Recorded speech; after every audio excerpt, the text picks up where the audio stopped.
सिंध ने एक अहम फैसला किया है जिसका इतलाक फौरी तौर पर सिंध भर में नाफिज अमल है। हुकूमत सिंध ने तमाम सरकारी प्रोक्योरमेंट प्रोसेस में और तमाम जो हुकूमत के काम है उसको ई टेंडरिंग के ज़रिए करने का फौरी फैसला किया है। इसका मकसद हुकूमत सिंध का ये है कि तमाम सरकारी चीज़ों में, सरकारी जितने भी महकमे हैं उसमें शफाफियत को और ज़्यादा जो है वो बावकर कराया जाए, क्योंकि जिस तरह टेक्नोलॉजी तरक्की हो रही है तो उस टेक्नोलॉजी से हमेशा फ़ायदे लेने चाहिए। और फ़ायदे ये लेने चाहिए कि आपने अपने तमाम वो लूप होल्स बंद करने, वो सारी चीज़ें आपने रोकनी है जिसकी वजह से किसी भी किस्म की बदउनवानी हो सके।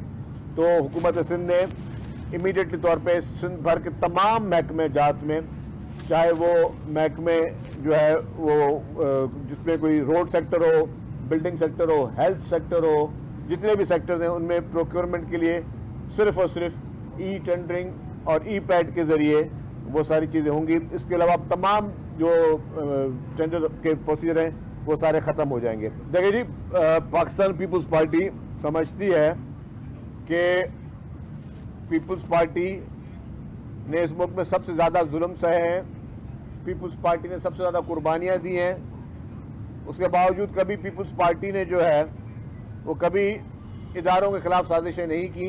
इस वक्त अगर इमरान खान के घर के लोग भारत में जाके इंटरव्यू दे रहे हैं और भारतीय मीडिया को जो है वो पाकिस्तान के ख़िलाफ़ जो है वो मवाद दे रहे हैं या पाकिस्तान के ख़िलाफ़ साजिशों का हिस्सा बन रहे हैं भारतीय मीडिया के थ्रू, तो इससे बात ये साफ ज़ाहिर है कि भारत जो है वो अपने मकासद के लिए, जिसके हमेशा मकासद पाकिस्तान के खिलाफ रहे हैं। आपने रिसेंटली जंग में भी देखा होगा किस तरीके झूठे प्रोपेगेंडा भारत ने किए और जिस तरीके से इबरतनाक शिकस्त पाक अफवाज ने भारत को दी, उसके बाद भारत का जो रवैया था वो भी किसी से छुपा हुआ नहीं है। पार्टी चाहती है कि जमहूरी रवायतें चलती रहें, लेकिन कोई भी जमात रेड लाइन्स क्रॉस ना करे। रेड लाइन का मकसद हम ये रेड लाइन नहीं बोल रहे कि जी आप किसी पर तनकीद नहीं कर सकते। आप मतलब हमने तो मार्शल लॉ का मुकाबला किया, इमरान खान की पार्टी ने अभी तो कोई मार्शल लॉ नहीं देखे। इमरान खान की पार्टी किसी भी वर्कर को अभी तो कोड़े नहीं पड़े। इमरान खान की पार्टी में किसी भी शख्स को जो फांसियाँ नहीं लगी।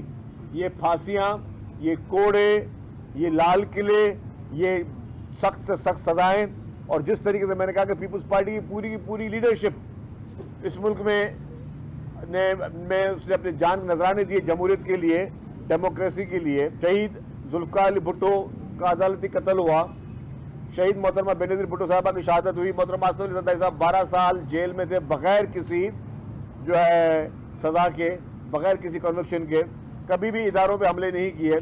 ये एक शख्स जिसको जेन्युइन केसेस में सज़ाएँ हुई हैं, जिसको अभी तो उनके मेन केसेस शुरू ही नहीं हुए, उस पर अगर वो अपने मुल्क के ख़िलाफ़, मुल्क के इदारों के ख़िलाफ़ इस तरीके से की घिनौनी साजिशें करेगा, इस तरीके के जो है वो अपने मुल्क को बदनाम करने के लिए गैर मुल्की मीडिया के ज़रिए या गैर मुल्की अपने हैंडलर्स के ज़रिए या लॉबीज़ के ज़रिए साजिश करेगा तो उसकी मज़म्मत करेंगे। सबको सकाफत दिन मनाने का पूरा हक़ है, लेकिन किसी को भी कानून हाथ में लेने की इजाज़त नहीं है, चाहे कोई भी हो, चाहे मैं भी हूँ, कोई भी हो। मतलब हमने वेलकम किया, सहूलतें दी, सब चीज़ें हुकूमत ने की।